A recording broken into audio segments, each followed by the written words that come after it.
tut lernen, weil die Kanette ist leichter wie die Hack. Ich tu nie mehr vergessen in meinem Leben, der Tag, wo eine Lehrerin kam in unserer Schule und hat gesagt, tut lernen, weil die Kanette ist leichter wie die Hack. Und an dem Tag habe ich nicht schnell gelöst zu lernen, als ich nicht aus die Schule gegangen. Und die Zeit sind rumgegangen und haben gewiss, dass das Ding nicht gerade so ist. Für die Juden ist gesagt, ich tut lernen, als ein Kind aus die Kolonie gehen, als ein Kind in die Stadt und als ein Kind ein Escritório schaffen mit Air-Condicionado, wo nicht schwitzen und nicht viel schwer schaffen.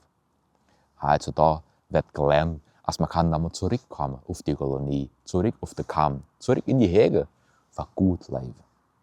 Das Lernen, das war immer hier noch gut, das bleibt noch gut für immer. Aber das Lernen ist nicht für leicht zu schaffen, ist für die Zeit besser machen, ist für die Leben besser machen, für dich, für mich, für die anderen.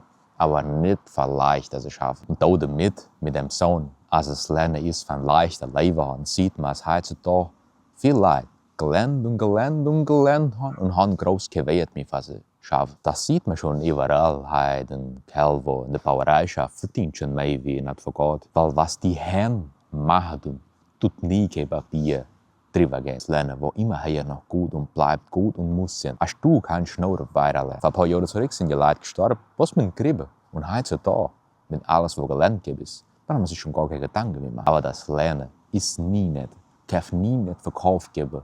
Du lernen, als du ein leichtes Leben hast, weil das ist nicht wahr. Weil die wollen lernen, du weißt. Es muss immer mehr gelernt geben, es muss mehr Neusprung geben. Und es ist nie nicht, weil ein Kanette leichter ist wie ein Hack. Und die Hack, die ist so important wie ein Kanette. Weil wie viel konnte bloß ein Kanette wirklich angreifen, weil die Eltern an die Hack gestern haben und haben schwer geschafft. Mit der kastigen und aus mit blutigen Händen haben sie die Kondition gegeben, dass die Kinder konnten weiterlernen. Die Kanette am Ende kann doch viel schwerer sein wie ein Hack.